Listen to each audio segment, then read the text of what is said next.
Bom dia, boa tarde, boa noite, pessoal, tudo bem? Hoje vamos para o dia 104, Neemias de 5 a 8. Bora lá?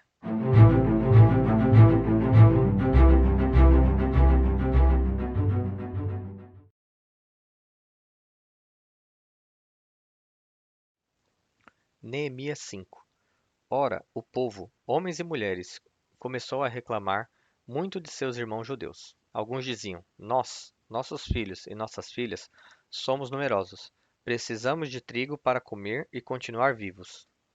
Outros diziam: tivemos que penhorar nossas terras, nossas vinhas e nossas casas para conseguir trigo para matar a fome.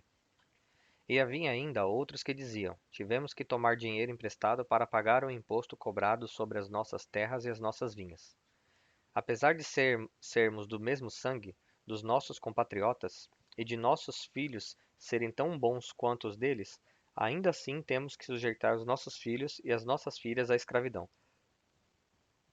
E, de fato, algumas de nossas filhas já foram entregues como escravas e não podemos fazer nada, pois as nossas terras e as nossas vinhas pertencem a outros. Quando ouvi a reclamação e essas acusações, fiquei furioso. Fiz uma avaliação de tudo e então repreendi os nobres e os oficiais, dizendo-lhes: vocês estão cobrando juros dos seus compatriotas. Por isso, convoquei uma grande reunião contra eles e disse: na medida do possível, nós compramos de volta nossos irmãos judeus que haviam sido vendidos aos outros povos. Agora, vocês estão até vendendo seus irmãos. Assim, eles terão que ser vendidos a nós de novo. Eles ficaram em silêncio, pois não tinham resposta.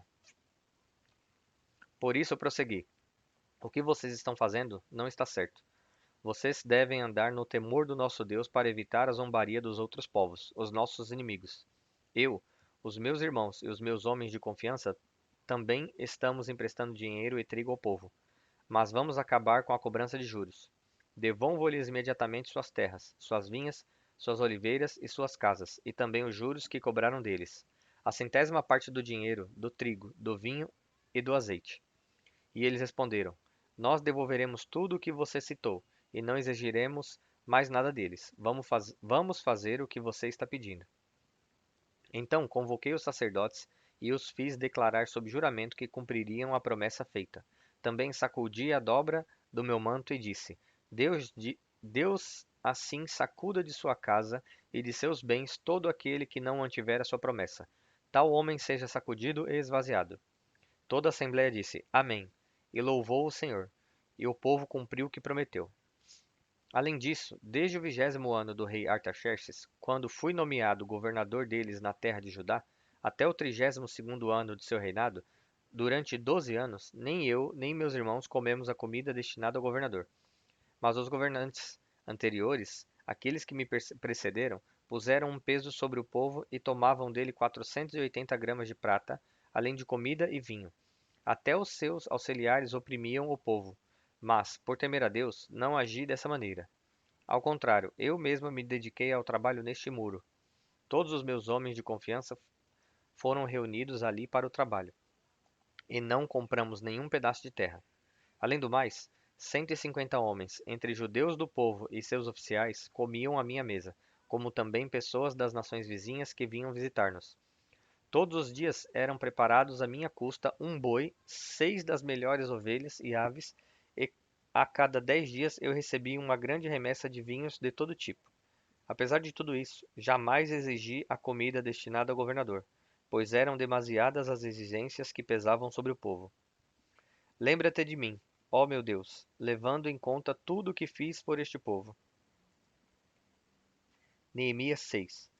Quando Sanbalate, Tobias, Gesem, o árabe, e o restante de nossos inimigos souberam que eu havia reconstruído o muro e que não havia ficado nenhuma brecha, embora até então eu ainda não tivesse colocado as portas nos seus lugares, Sanbalate e Gesem mandaram-me a seguinte mensagem: venha, vamos nos encontrar num dos povoados da planície de Ono.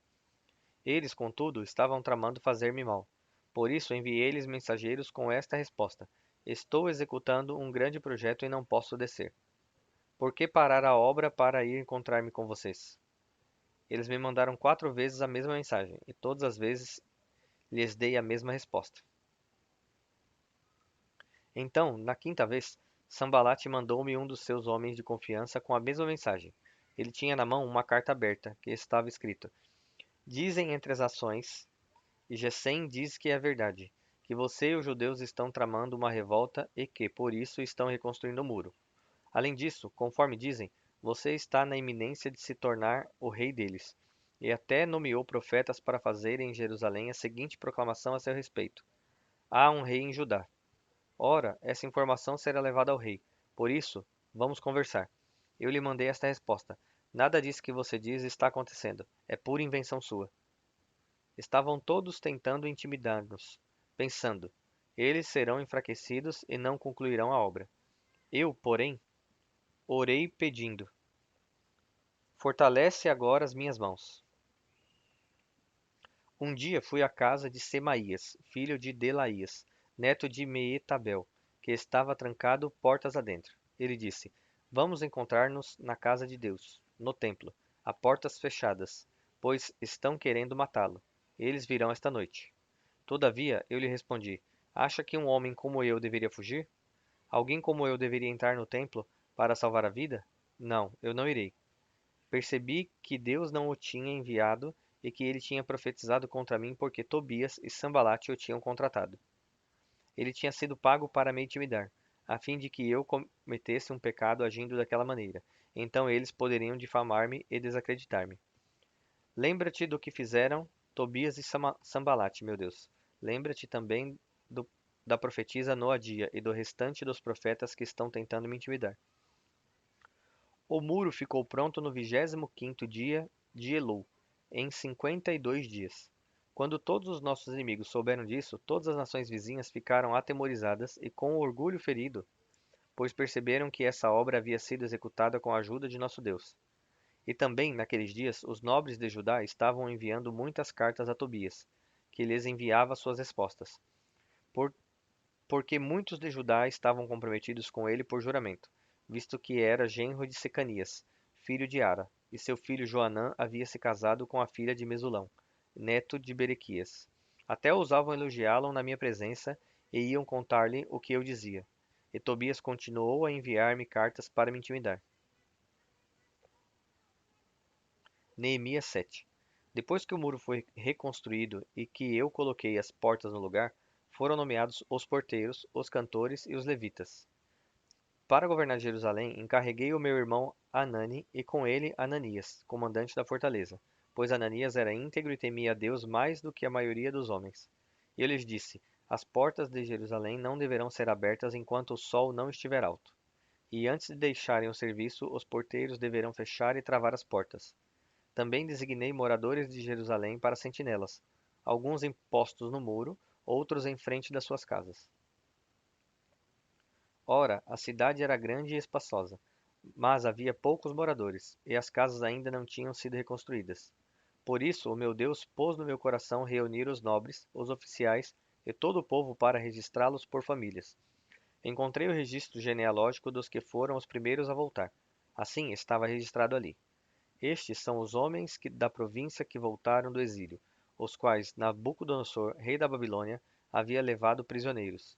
Eles voltaram para Jerusalém e para Judá, cada um para a sua própria cidade, em companhia de Zorobabel, Jesuá, Neemias, Azarias, Raamias, Naamani, Mardoqueu, Bilzã, Misperete, Bigvai, Neum e Baaná. E esta é a lista e o número dos que retornaram, pelos chefes de família e respectivas cidades. Os descendentes de Parós, 2.172. De Cefatias, 372. De Ara, 652. De Paate-Moabe, por meio da linhagem de Jesuá e Joabe, 2.818. De Elão, 1.254. De Zatu, 845. De Zacai, 760. De Binui, 648. De Bebai, 628. De Asgade, 2.322. De Adonicão, 667. De Bigvai, 2067. De Adim, 655. De Ater, por meio de Ezequias, 98. De Azum, 328. De Bezai, 324. De Arif, 112. De Gibeon, 95. Das cidades de Belém e de Netofate, 188. De Anatote, 128. De Bet Asmavet, 42. De Kiriat Jearim, Sefira e Beerote, 747. De Ramá e Geba, 621. De Micmas, 122. De Betel e Ai, 123. Do outro Nebo, 52. Do outro Elão, 1254. De Arim, 320. De Jericó, 345. De Lode, Adibe e Ono, 721. De Senaá, 3930. Os sacerdotes, os descendentes de Gedaías, por meio da família de Jesuá, 973. De Imer, 1052. De Pazur, 1247. De Arim, 1017. Os levitas, os descendentes de Jesuá, por meio de Cadmiel, pela linhagem de Odeva, 74. Os cantores, os descendentes de Asaf, 148. Os porteiros do templo, os descendentes de Salum, Ater, Talmon, Acube, Atita e Sobai, 138. Os servidores do templo, os descendentes de Zia, Azufa, Tabaote, Queiros, Sia, Padom, Lebana, Agabá, Salmai, Anã, Gidel, Gaar, Reaías, Rezim, Necoda, Gazão, Uzá, Pazéia, Bezai, Meunim, Nefuzim, Baquebuque, Acufa, Arur, Baslite, Meida, Arza, Barcos, Cícera, Tamá, Nesias e Atifa. Os descendentes dos servos de Salomão, os descendentes de Sotai, Soferete, Perida, Jaala, Darcon, Gideu, Cefatias, Atil, Poquerete, Azebaim e Amon.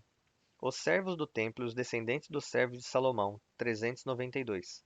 Os que chegaram das cidades de Tel-Melá, Tel-Arzá, Querube, Adom e Imer, mas não puderam provar que suas famílias eram descendentes de Israel. Os descendentes de Delaías, Tobias e Necoda, 642. E entre os sacerdotes, os descendentes de Ebaías, Acós e Barzilai, homem que se casou com uma filha de Barzilai, de Gileade, e que era chamado por aquele nome. Eles procuraram seus registros de família, mas não conseguiram achá-los, e dessa forma foram considerados impuros para o sacerdócio. Por isso o governador determinou que eles não comessem das ofertas santíssimas, enquanto não houvesse um sacerdote para consultar o Urim e o Tumim. O total de todos os registrados foi 42.360 homens, além dos seus 7.337 servos e servas. Havia entre eles 245 cantores e cantoras. Possuíam 736 cavalos e 245 mulas, 435 camelos e 6.720 jumentos. Alguns dos chefes das famílias contribuíram para o trabalho. O governador deu à tesouraria 8 quilos de ouro, 50 bacias e 530 vestes para os sacerdotes. Alguns dos chefes das famílias deram à tesouraria 170 quilos de ouro e 1.320 quilos de prata, para a realização do trabalho. O total dado pelo restante do povo foi de 170 quilos de ouro, 1.200 quilos de prata e 67 vestes para os sacerdotes. Os sacerdotes, os levitas, os porteiros, os cantores e os servidores do templo, e também alguns do povo, e os demais israelitas estabeleceram-se em suas próprias casas. Neemias 8. Quando chegou o sétimo mês e os israelitas tinham se instalado em suas cidades, todo o povo juntou-se como se fosse um só homem na praça, em frente da porta das águas. Pediram ao escriba Esdras que trouxesse o livro da lei de Moisés, que o Senhor dera a Israel. Assim, no primeiro dia do sétimo mês, o sacerdote Esdras trouxe a lei diante da assembleia, que era constituída de homens e mulheres e de todos os que podiam entender. Ele leu em alta voz desde o raiar da manhã até o meio-dia, de frente para a praça, em frente da porta das águas, na presença dos homens, mulheres e de outros que podiam entender. E todo o povo ouvia com atenção a leitura do livro da lei. O escriba Esdras estava numa plataforma elevada, de madeira, construída para a ocasião. Ao seu lado, à direita, estavam Matitias, Semá, Anaías, Urias, Ilquias e Maazéias. E à esquerda estavam Pedaías, Misael, Malquias, Azum, Asbadaná, Zacarias e Mesulão. Esdras abriu o livro diante de todo o povo, e este podia vê-lo, pois ele estava no lugar mais alto. E, quando abriu o livro, o povo todo se levantou. Esdras louvou o Senhor, o grande Deus, e todo o povo ergueu as mãos e respondeu: Amém, Amém. Então eles adoraram ao Senhor, prostrados com o rosto em terra. Os levitas, Jesuá, Bani, Serebias, Jamim, Acube, Sabetai, Odias, Maazéias, Quelita, Azarias, Josabade, Anã e Pelaías, instruíram o povo na lei, e todos permaneciam ali. leram o livro da lei de Deus, interpretando-o e explicando-o, a fim de que o povo entendesse o que estava sendo lido. Então Neemias, o governador, Esdras, o sacerdote e escriba, e os levitas que estavam instruindo o povo disseram a todos: Este dia é consagrado ao Senhor, o nosso Deus. Nada de tristeza e de choro, pois todo o povo estava chorando enquanto ouvia as palavras da lei. E Neemias respondeu, acrescentou: Podem sair, e comam e bebam do melhor que tiverem, e repartam com os que nada têm preparado. Este dia é consagrado ao Senhor. Não se entristeçam, porque a alegria do Senhor os fortalecerá. Os levitas, os levitas tranquilizaram todo o povo, dizendo: Acalmem-se, porque este é um dia santo. Não fiquem tristes. Então todo o povo saiu para comer, beber, repartir com os que nada tinham preparado e para celebrar com grande alegria, pois agora compreendiam as palavras que lhes foram explicadas. No segundo dia do mês, os chefes de todas as famílias, os sacerdotes e os levitas reuniram-se com o escriba Esdras para estudarem as palavras da lei. Descobriram na lei que o Senhor tinha ordenado, por meio de Moisés, que os israelitas deveriam morar em suas tendas durante a festa do sétimo mês. Por isso, anunciaram em todas as suas cidades e em Jerusalém: Saiam às montanhas e tragam ramos de oliveiras cultivadas, de oliveiras silvestres, de murtas, de tamareiras e de árvores frondosas, para fazerem tendas, conforme está escrito. Então o povo saiu e trouxe os ramos, e eles mesmos construíram tendas nos seus terraços, nos pátios do templo de Deus e na praça junto à porta das águas, e na que fica junto à porta de Efraim. Todos os que tinham voltado do exílio construíram tendas e moraram nelas. Desde os dias de Josué, filho de Num, até aquele dia, os israelitas não tinham celebrado a festa dessa maneira, e grande foi a alegria deles. Dia após dia, desde o primeiro até o último dia da festa, Esdras leu o livro da lei de Deus. Eles celebraram a festa durante 7 dias, e no oitavo dia, conforme o ritual, houve uma reunião solene. Bom, pessoal, chegamos ao fim de mais um dia. Espero vocês aqui amanhã novamente e que Deus os abençoe.